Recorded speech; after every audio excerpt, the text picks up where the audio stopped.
तो पिछले कुछ सालों में सोशल मीडिया हमारी लाइफ का इतना इंपॉर्टेंट पार्ट बन चुका है कि हमें नोटिस ही नहीं होता कि हम इस पे कितना ज्यादा टाइम स्पेंड कर रहे हैं। रिपोर्ट्स के हिसाब से आज एक average human 135 minutes a day spend करता है सोशल मीडिया के ऊपर, और ये नंबर दिनों दिन बढ़ते जा रहे हैं। बट वी ऑल नो कि इसके हमारे ब्रेन के ऊपर बहुत ही साइड इफेक्ट्स होते हैं। लेकिन कैसे ये कंपनीज आपकी नॉर्मल ब्रेन फंक्शनिंग को इफेक्ट करती है, और जब हम इस ट्रैप में फंसते हैं तो कैसे इन कंपनीज को अंधा फायदा होता है। So the video is divided into certain sections. अगर आप किसी पे भी जंप करना चाहो तो डिस्क्रिप्शन में टाइम स्टैम्प्स हैं। And this video is inspired by mister the boss's latest upload. Well, watch that as well. I link it in the description. But before jumping into the whole story, let's understand the basics कि आखिर एक app बनती कैसे है और क्या होता है जब हम एक सोशल मीडिया ऐप को लॉन्च करते हैं। सो होता क्या है, जब भी कोई एक ऐप डिजाइन करी जाती है तो वो दो तरह के माइंडसेट्स को ध्यान में रख के करी जाती है। एक होता है स्लो माइंडसेट, एक होता है फास्ट माइंडसेट। जनरली आप जब किसी ऐप को खोलो और आपको ऐसे लगे कि ये ऐप तो मैंने काफी अच्छे से यूज करी हुई है, मुझे तो इसको चलाना आता है, इस टाइम पे आपका फास्ट माइंडसेट काम कर रहा होता है। और अगर हम ये ढूंढ रहे होते हैं कि यार ये ऑप्शन कहाँ है, वो ऑप्शन कहाँ है, तो इस टाइम पे हम हमारे स्लो माइंडसेट को यूज कर रहे होते हैं। तो अब अगर किसी ने अच्छी ऐप बनानी है तो उसके लिए क्या क्राइटेरिया फॉलो करना पड़ेगा? नंबर 1, अंडरस्टैंडेबल यूआई कंपोनेंट्स,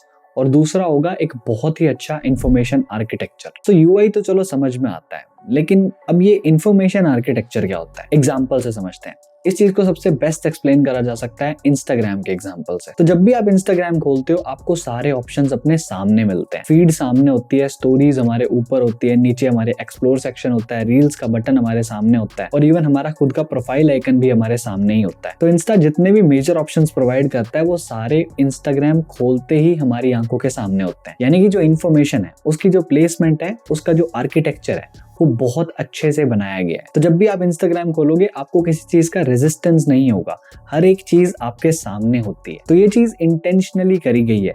लेकिन क्यों? ऑब्वियस सी बात है, ताकि आप उस ऐप पे मैक्सिमम टाइम स्पेंड करो। क्योंकि आप चाहे किसी भी और चीज को खोल लो, आप एक्सप्लोर खोल लो, आप रील्स खोल लो, आप चाहे नोटिफिकेशंस खोल लो, लेकिन ये जो नीचे की बार होती है इंस्टाग्राम में, ये कंसिस्टेंटली वहीं रहती है, सो दैट कि आपको कोई रेजिस्टेंस ना हो किसी चीज को खोलने में, यूजर को बैक ना करना पड़े, वो जिस स्क्रीन के ऊपर है उसी स्क्रीन पे उसका काम हो जाए। और ये सारी चीजें ऑलमोस्ट हर सोशल मीडिया एप्लीकेशन में होती है। ये लोग काफी ज्यादा खर्चा करते हैं ह्यूमन ब्रेन के पैटर्न्स को स्टडी करने में, सो दैट कि वो अपनी ऐप को उस हिसाब से फॉर्मुलेट कर सकें। Now the next question comes to the mind, why social media is so addictive? Okay, तो जब भी एडिक्शन की बात आती है, it directly links to our brain कि भाई अगर आप किसी चीज से एडिक्टेड हो तो इसका मतलब आपके दिमाग में कोई ना कोई लोचा तो चल ही रहा होगा, इसीलिए आप एडिक्टेड हो। और सोशल मीडिया के केस में भी बिल्कुल सेम होता है, because our brain loves social media notifications. जब भी हमारे फोन में कोई नोटिफिकेशन आती है किसी भी सोशल मीडिया हैंडल से, तो दिमाग हमारा एक बहुत ही छोटी क्वांटिटी में एक केमिकल रिलीज करता है जिसको कहते हैं dopamine. So what's dopamine, you may ask? Basic definition is कि डोपामीन एक केमिकल होता है जो हमारा ब्रेन रिलीज करता है जब भी हमें एक प्लेजर वाली फीलिंग आती है, जैसे कि अच्छा खाना खाना, गैम्बलिंग, या फिर एक्सरसाइज के बाद आपको जो सेटिस्फैक्शन फील होती है वो भी डोपामीन का ही असर है। तो अब क्योंकि ये डोपामीन रिलीज की जो फीलिंग होती है ये बहुत ही सेटिस्फाइंग होती है, तो इंसान को ये बार बार चाहिए होती है। अब इसकी वजह से एक दिक्कत और होती है जिसको कहते हैं फैंटम वाइब्रेशन सिंड्रोम। नाम से डरना नहीं है, मैं समझाता हूँ क्या होता है। It basically means you feel like your phone is buzzing but it's not. मतलब कि बैठे बैठे वो फीलिंग नहीं आती कि यार फोन में कोई नोटिफिकेशन आया होगा, फोन वाइब्रेट किया है मेरा, शायद कुछ आया है। तो ये इसी चीज की वजह से होता है। और जब यही सेम चीज बार बार रिपीट होती है तो हम कहते हैं कि भाई यू आर एडिक्टेड। ये तो हो गया एक reason that why social media is so addictive.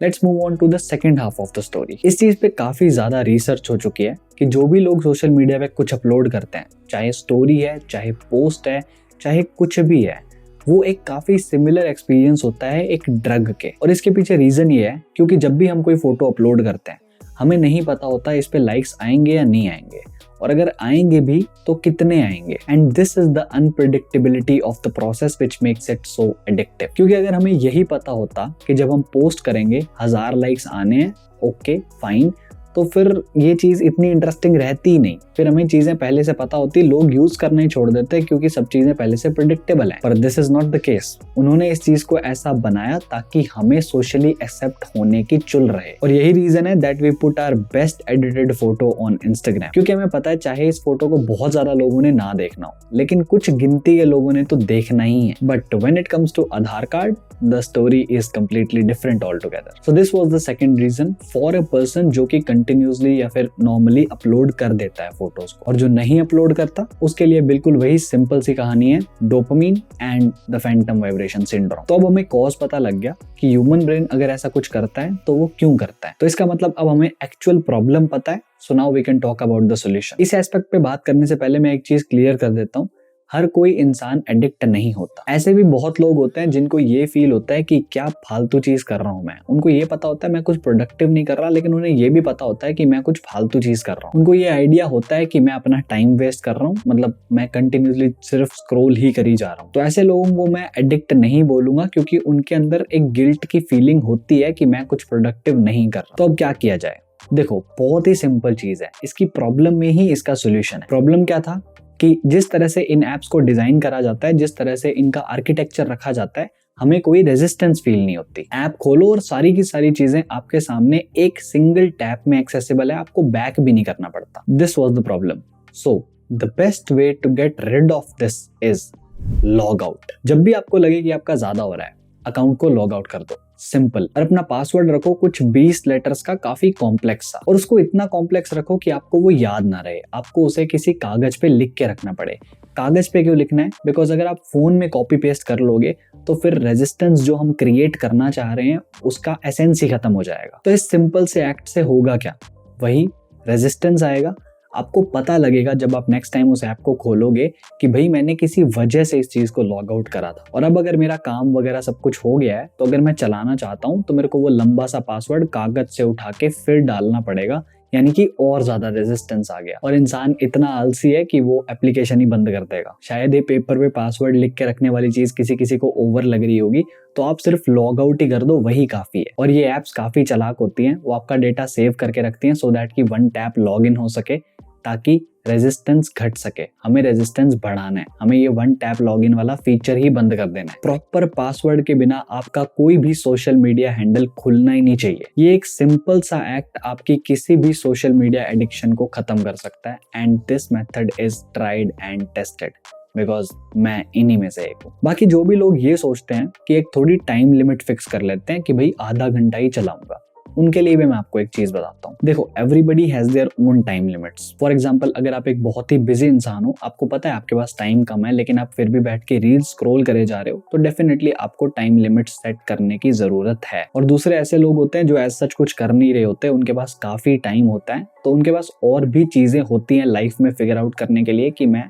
काम क्या करूं, इंस्टेड बैठ के रील स्क्रॉल कर रहे हैं वो। बट एक एडवाइस है जो कि सबके ऊपर एप्लीकेबल होती है, कि जब तक आप उस गिल्ट वाली स्टेज में रहोगे ना कि यार क्या कर रहा हूं मैं, तब तक आपका दिन सेटिस्फैक्टरी नहीं जाएगा। क्योंकि गिल्ट है ही इस चीज का कि मेरे पास पहले ही टाइम इतना कम है और मैं बैठ के एंडलेसली स्क्रॉल करी जा रहा हूं। और इसी चीज को कहा जाता है प्रोक्रास्टिनेशन, कि अपना मेन काम छोड़ के आप बाकी कोई भी फालतू काम पकड़ लोगे जो कि उस टाइम पे करना बिल्कुल भी जरूरी नहीं था। बेसिकली आलस। तो the best way to overcome procrastination is the 5 minute rule. अब मैं ये सारी चीज यहाँ पे एक्सप्लेन नहीं करूंगा, मैं एक डिटेल्ड वीडियो लिंक कर दूंगा डिस्क्रिप्शन में, तो आप वो जरूर देखना इन केस यू थिंक कि आप इस कैटेगरी के अंदर लाई करते हो तो। बट अगर हम इन चीजों को कंट्रोल नहीं करते हैं, then we'll have to face a lot of issues. Number 1, मैंने काफी टाइम पहले एक वीडियो बनाई थी about China surveillance network. It is literally one of the most researched videos of mine. तो उसमें हमने चाइना के सर्वेलेंस नेटवर्क की बात की थी कि वहां पे कैसे एक सोशल क्रेडिट सिस्टम होता है और वो किस तरीके से काम करता है कि लोगों की डे टू डे एक्टिविटीज के बेसिस पे उनको मार्क्स मिलते हैं। ऐसा कुछ हमने डिस्कस किया था। इन केस अगर आप इंटरेस्टेड हो तो I link the video in the description. तो इन फ्यूचर ऐसा कुछ और बहुत सारी जगहों पे हो सकता है, और हम ऑलरेडी इन एप्स के सर्वेलेंस में हैं। हमारी एक्टिविटीज को भी मॉनिटर करा जाता है। दिन के मोस्ट ऑफ द टाइम जब आप फोन को यूज कर रहे होते हो तो आपके एक एक टैप को मॉनिटर करा जाता है, और उसके बेसिस पे हमें पर्सनलाइज्ड एड्स दिखाए जाते हैं सो दैट कि हमारे नीश के बेसिस पे हमसे चीजें खरीदवाई जा सके। बट हमने ये चीज पर्सनली नोट करी है कि एड्स से हमें कुछ बहुत ज्यादा फर्क नहीं पड़ता, बट जब भी ये चीज बड़े लेवल पे होने लग जाती है तो लोग चिल्लाना शुरू कर देते हैं। जब भी पता चलता है कि व्हाट्सएप फेसबुक को डेटा देने वाली है तो सब लोग चिल्लाना शुरू कर देते हैं। बट ये चीज शुरू से करनी चाहिए ना, जरूरी थोड़ी ना है कि जब कुछ होगा तभी हम कोई एक्शन लेंगे। क्योंकि अगर ऐसा ही होता रहा तो आजकल की जनरेशन तो बिल्कुल ही यूज्ड टू हो जाएगी सर्वेलेंस के, और किसी टाइम पे जब गवर्नमेंट इन कंपनीज से डेटा मांगेगी तब हमें जो सवाल पूछने होंगे वो अगर हम अभी पूछें तो शायद बदलाव आ सकता है। So this was the one major aspect which I am scared of. Number 2, the reduction of the attention span. और ये बहुत ही बड़ी प्रॉब्लम है जो कि बहुत जल्दी बढ़ती जा रही है। एज सुन एज आप रील्स वगैरह ये सब चीजें देखना शुरू कर देते हो, आपको ये चीज फील होना शुरू हो जाएगी कि आप किसी चीज पे कॉन्सेंट्रेट नहीं कर पा रहे, या इन जनरल आपकी कंसंट्रेशन एबिलिटी जो है वो घटने लगती है। तो इससे होता क्या है, जब भी आप कोई इन्फॉर्मेटिव वीडियो देखने जाते हो तो इसके बहुत हाई चांसेस हैं कि आप उस वीडियो से बहुत जल्दी बोर हो जाओगे। या फिर जब आप पढ़ाई करने की कोशिश करते हो तो आप बीच में फोन उठा के उसको यूज करना शुरू कर देते हो बार बार। और भी बहुत सारे फैक्टर्स रिस्पॉन्सिबल होते हैं इन चीजों के पीछे, but this is considered as one of them कि अब हमारा अटेंशन स्पैन कम होते होते इतना कम हो गया है कि इंसान को 15 सेकंड की वीडियो के अंदर एंटरटेनमेंट चाहिए होता है। तो the situation needs to change and the change has to be made at an individual level. So on and on this is it. कोशिश करना जो आपको बताया गया है उसको आप यूज करो, आपको फर्क दिखने लग जाएगा। ये वीडियो थोड़ी मैंने टेक और साइकोलॉजी को मिलके बनाई थी, होपफुली आपको पसंद आई हो। और इतने दिनों से मैं कहा था, बेसिकली मुझे डेंगू हुआ था, बस और कुछ नहीं। चलो व्हाट्सोएवर, ये रही वो चाइना की सर्वेलेंस वाली video, in case you want to watch it. So yeah, this is it from my side. Thank you so much for watching.